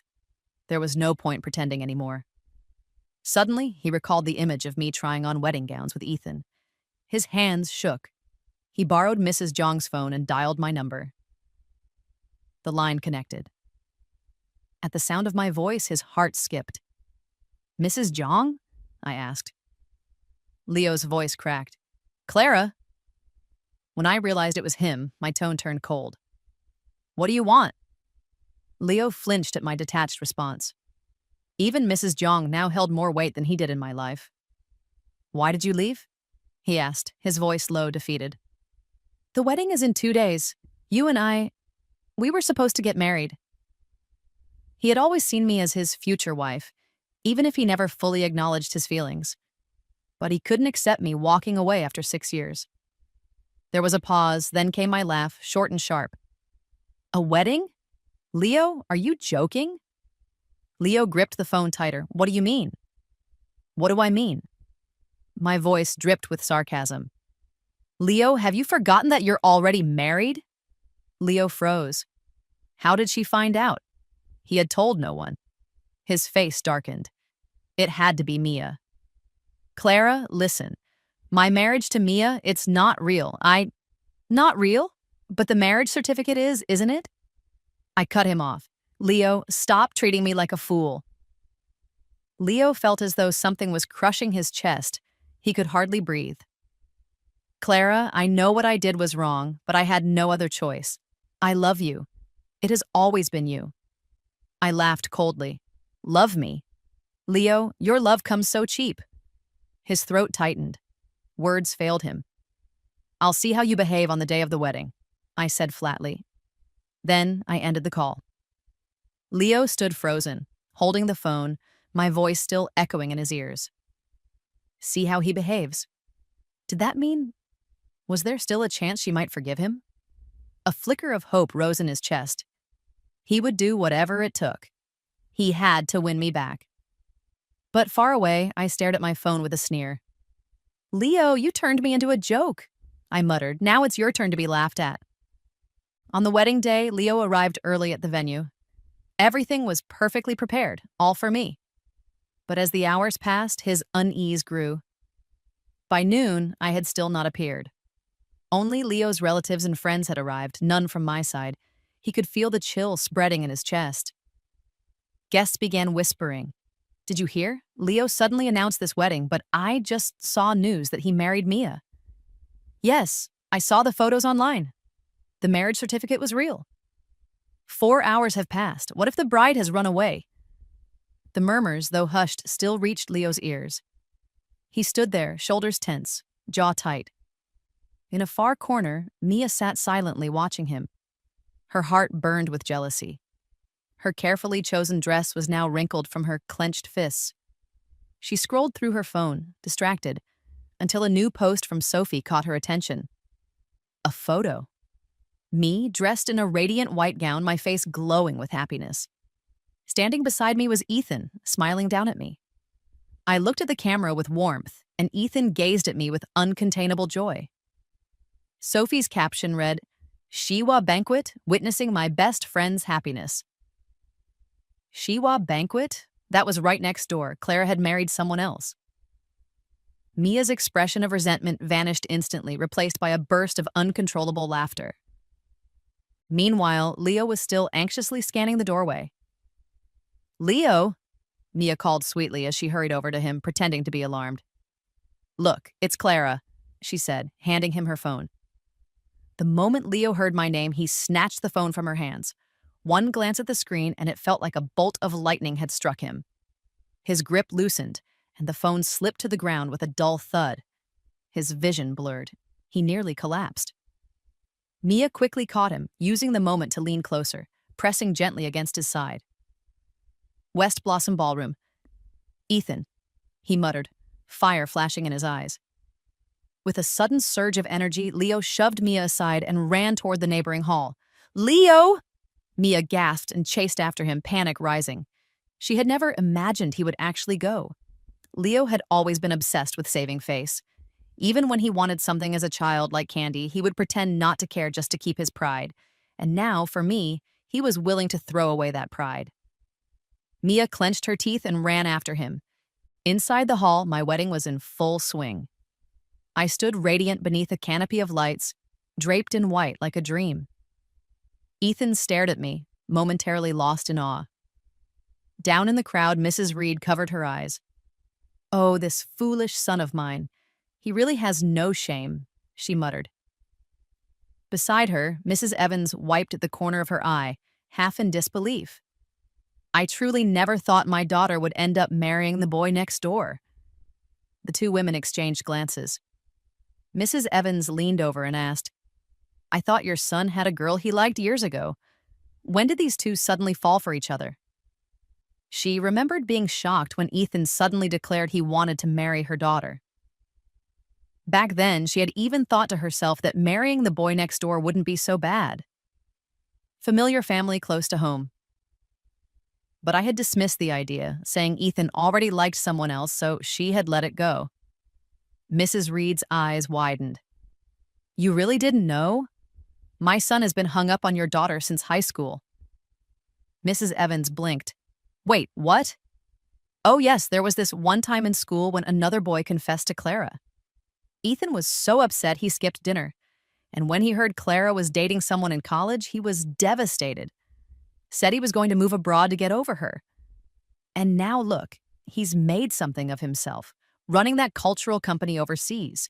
It's really taken off." Within just a few minutes, Mrs. Reed had spilled every embarrassing secret about her son to the guests around her. On stage, Ethan still thought he was playing it cool. "Now let the bride and groom exchange rings," the MC announced with energy, and the hall erupted into cheerful applause. Sophie was crying so hard her makeup had run. "Clara, you better be happy or I'll come haunt you." As Ethan slid the ring gently onto my finger, a shout rang out from the entrance. "I object! Clara, don't marry him!" Leo burst into the room, eyes bloodshot, charging straight up the aisle. He shoved Ethan aside and stood in front of me, trembling. "Come with me," he begged, his voice pleading. I was so beautiful, I looked like the bride he had imagined for so long. Ethan let out a cold laugh and pulled a red booklet from his pocket. He waved it in front of Leo's stunned face. "Open your eyes, Leo. Clara is my lawful wife now." He wrapped his arm around my shoulders with pride, as if declaring his victory to the world. Leo staggered back, staring at the marriage certificate like it was a dagger through his chest. His face turned pale, the world spinning around him. Mia came running in behind him, grabbing his arm. "Leo, let's go. Clara is married now." Her voice drove the final nail in. Leo shook her off, his eyes fixed on me in agony. "Clara, please, just divorce him. We've been together for 6 years. How could you walk away so easily?" I took a steady breath and answered coldly, "Leo, the moment you chose Mia, it was over between us. From now on, you walk your path and I walk mine."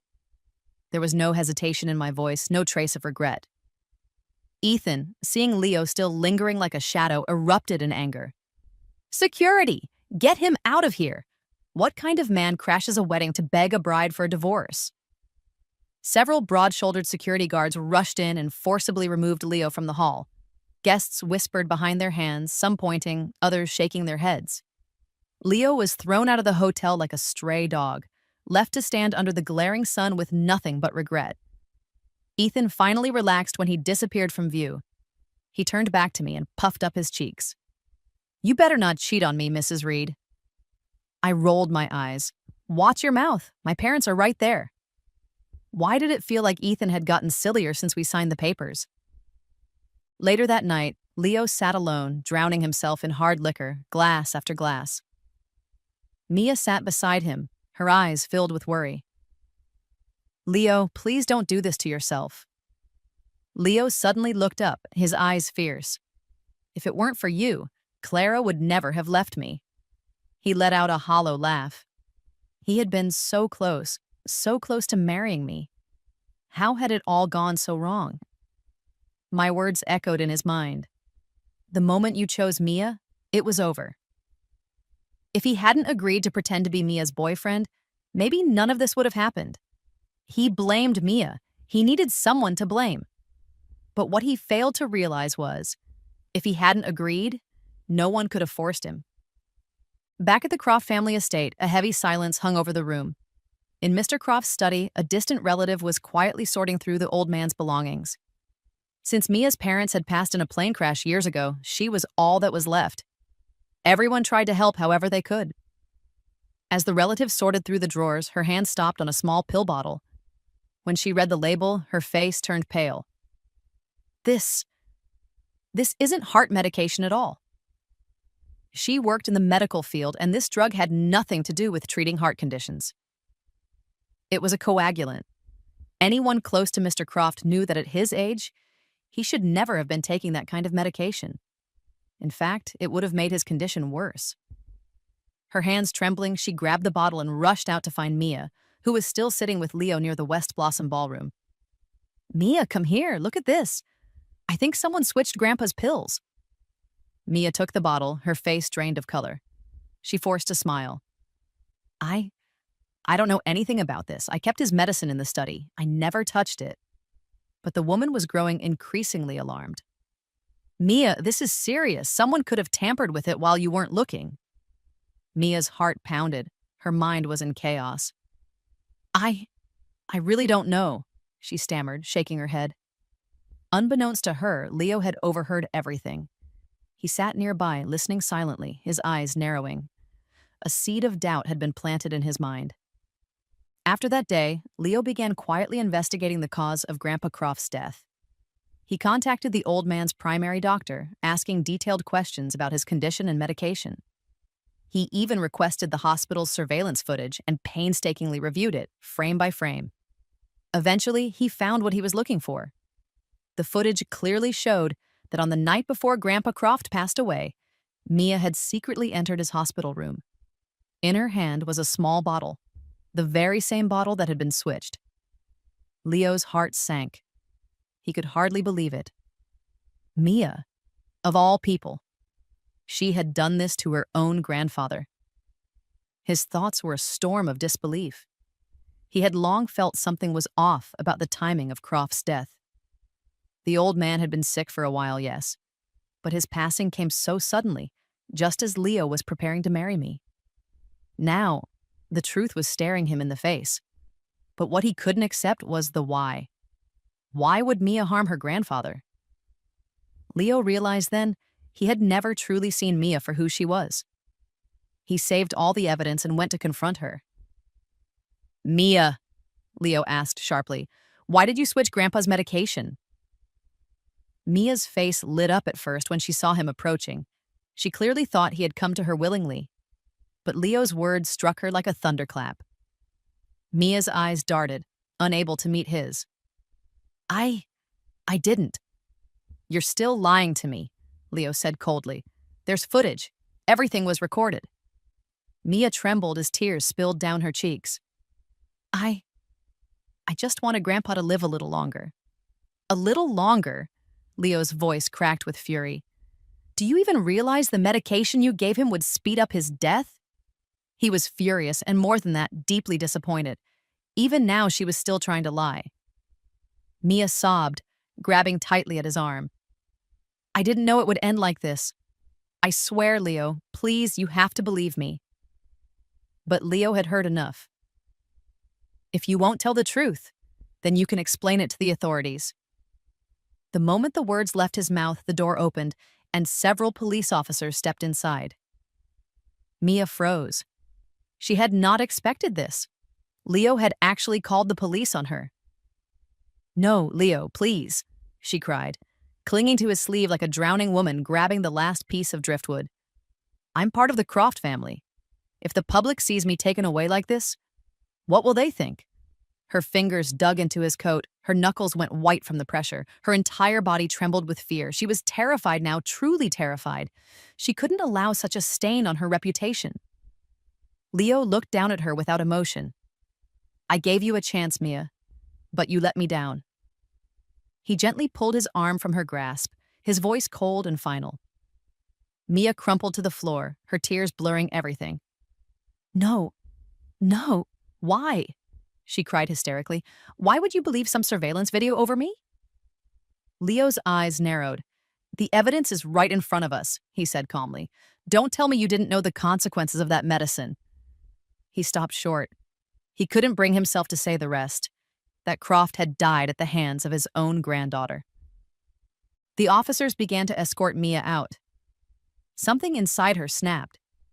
"Evidence," she repeated, then suddenly burst into laughter, sharp, bitter, and unhinged. "You're heartless, Leo." He frowned. There was something in her voice that made him uneasy. Do you even know why I did it? Mia's laugh died as her face twisted into something darker. Do you really not understand? Leo felt a chill crawl up his spine. I loved you for so many years, she screamed, her voice raw with rage. And you kept hurting me over and over again for that woman. She wiped at her tears, her body trembling. Yes, Grandpa's death was related to me. Leo stared at her in disbelief. I did switch his medicine, she choked, but I just wanted you to spend more time with me. I didn't know he would die. Tears streamed down her face, her voice cracked. He had meant everything to her, too. She never imagined he would actually die. The guilt had haunted her every night since. But now that it was all exposed, she could no longer hold herself together. You liked me? Leo asked, his voice hollow. His entire worldview was crumbling. You did all this just to make me stay with you, even if it cost Grandpa his life? Mia had never said anything, not once. And now he was supposed to accept that Croft's death was because of him. The color drained from Leo's face. He had believed Mia was kind, that she was innocent. He had never dreamed she was capable of something so monstrous. Yes, I did it all for you. Are you happy now? Mia shrieked, her eyes wide with despair. If you hadn't decided to marry that wretched woman, if you hadn't rushed off to choose rings with her, I would never have done it. Her tears fell like rain, her eyes burning red as she glared at the man she had loved since childhood. Leo, this is all your fault. Her laughter turned to sobs as she was dragged away. Leo stood frozen. He could hardly process what had just happened. In his mind, he kept seeing me, my look of heartbreak, the way I turned and walked away over and over again. He had been blind. Mia's mask had fooled him, and in the process, he had lost me. He had even lost Grandpa Croft. Leo leaned back against the cold wall, doubt filling every corner of his soul. For the first time, he truly questioned everything about himself. On the third day of our marriage, I couldn't take it anymore. I kicked Ethan out of bed. Ethan, are you seriously telling me you've gone your whole life without a woman? I groaned, my voice thick with exhaustion. The sun had risen and set countless times, and yet Ethan always wore that innocent face. I felt like my back was no longer mine. Ethan landed on the floor with a thud, grinning shamelessly. He covered his chest with exaggerated hurt. Clara, you nearly killed your own husband. I really have only ever had you, he added, pouting dramatically. My heart skipped a beat. Ding-dong. The doorbell rang urgently. I gestured with my eye. Sight. Go answer it. Ethan muttered under his breath but got up anyway, wondering who could be so clueless as to interrupt him at a time like this. The boyish charm he had around me disappeared as he walked toward the door, his entire demeanor shifting. His eyes turned sharp. He pulled the door open only to find Leo standing on the other side. Ethan's face fell instantly. Not him again. Leo tried to peer inside. Where is Clara? Ethan gave a cold laugh, glancing down at his towel-wrapped body and then back up at Leo. His lips curled into a dangerous smirk. You're looking for my wife? In my house? That's brave. Leo's eyes followed Ethan's gesture, lingering on the towel. The word wife stung. I just want to see her, one last time. Ethan's tone dropped, full of warning. Leo, I suggest you stay far away from other men's wives. But Leo was undeterred. I have to see her. The air between them grew tense, crackling like a drawn wire. A voice called from inside. Who is it? I appeared at the door moments later. Leo's eyes instantly landed on the side of my neck, on the clear, unmistakable mark. He drew in a sharp breath. It felt like the blood in his veins had turned to ice. When I saw Leo, my eyes instantly turned cold. I spoke flatly without a trace of warmth. Why are you here? Leo struggled to find the right words. Clara, please, just let me explain. Mia lied to me. I was deceived too. I'm just another victim. He stepped forward, hoping to get closer, but Ethan blocked his path. Leo, that's enough. Ethan said, his tone sharp and unyielding. Clara is my wife now. Please show some respect. Leo's gaze turned pleading as he looked at me.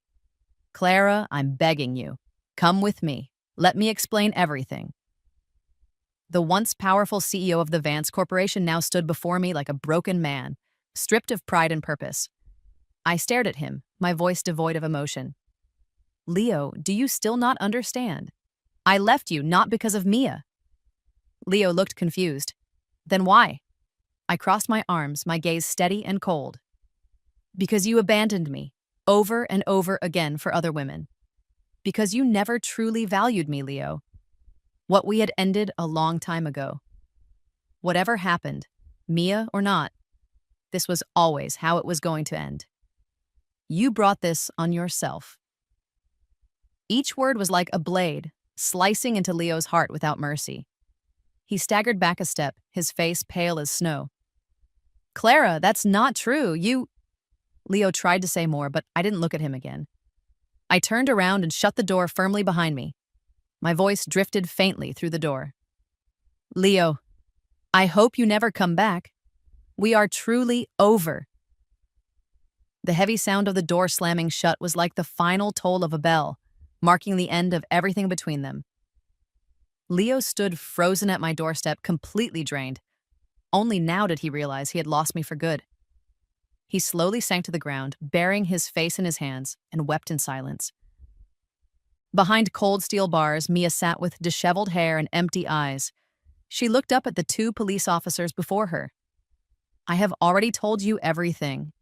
What else is there to ask? She muttered. There was nothing left in her to fight with. She had failed, lost her grandfather, and never won Leo's heart. The officers reviewed the report one last time, then left the room without a word. For a moment, Mia sat alone in the interrogation room, silent tears slipping down her cheeks. Then the door creaked open once more. Miss Croft, one officer said, you are free to go. Your grandfather's lawyer signed a statement of forgiveness. You have been granted bail. Mia's eyes filled with disbelief. Grandfather? She blinked as if trying to focus her voice. Oh, what do you mean? The officer gave no further explanation. You will understand once you step outside. Grandpa, she whispered. Her heart caught between hope and dread. The sunlight outside the station was painfully bright. Mia squinted, shielding her eyes. Waiting at the entrance was her grandfather's lawyer. Her pale face was void of color. Mister, what are you doing here? The lawyer stepped closer and handed her an envelope. This letter should answer everything. It is from Mr. Croft. He called it his final gift to you. Mia's hands trembled as she took the envelope. From Grandpa. The handwriting on the front was unmistakably his. To my dearest granddaughter. She took a deep breath and carefully opened it. The paper was yellowed and smelled faintly of ink. Her grandfather's familiar script covered the page. Mia, my beloved granddaughter, if you are reading this, then Grandpa is already gone. The very first line brought tears rushing to her eyes. I know what you did. I know you changed my medication. Mia gasped, covering her mouth. The tears came faster, falling on the letter. I do not have much time left. Rather than live in pain, I chose to help fulfill your wish. I know you love Leo, and I wanted to see you happy. So I made peace with it. I chose to support you, even if it cost me everything. But Mia, if you are reading this letter, it means things did not go the way you hoped. It means you did not find the love you were searching for, and that breaks my heart. But remember this, my dear girl. Even if Leo Vance never saw your worth, you are still brilliant, still exceptional. There is someone out there who will see that in you. Mia, be strong. Keep going. Grandpa will be watching over you from above. Grandpa, why were you so foolish? Mia clutched the letter against her chest and collapsed to the ground, sobbing uncontrollably. The grace and dignity once associated with the Croft family were long gone. Now there was only this broken girl, drowning in grief.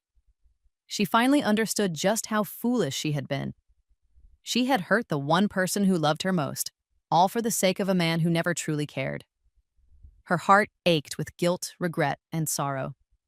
The love her grandfather had given her was deep, steady, and unconditional, and she had thrown it away. The sunlight bathed her in gold, but she felt no warmth.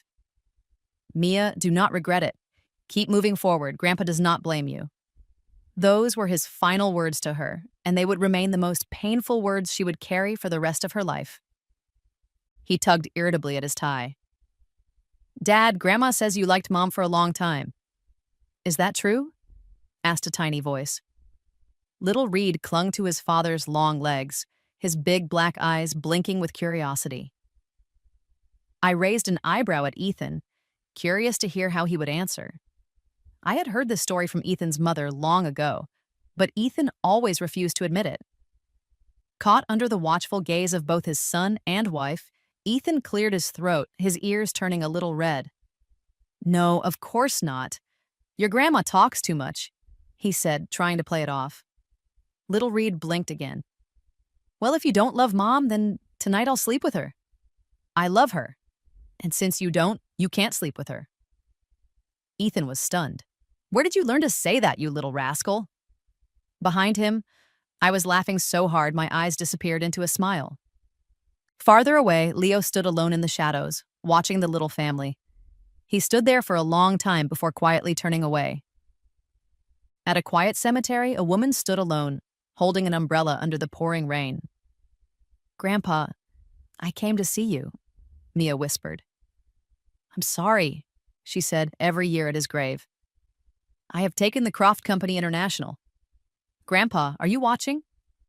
Mia's eyes were red, her voice choked with tears. I miss you so much.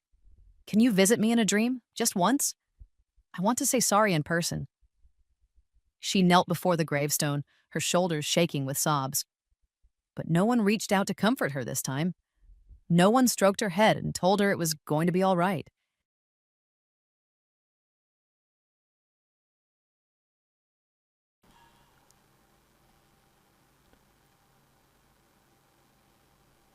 Doing really good. How can you explain your deep love to parrots? How can you explain it to parrots? I fucking love parrots. How can you explain to them how much you love them? Or how much I love parrots? I just think birds are great. My Apple Music radio finally got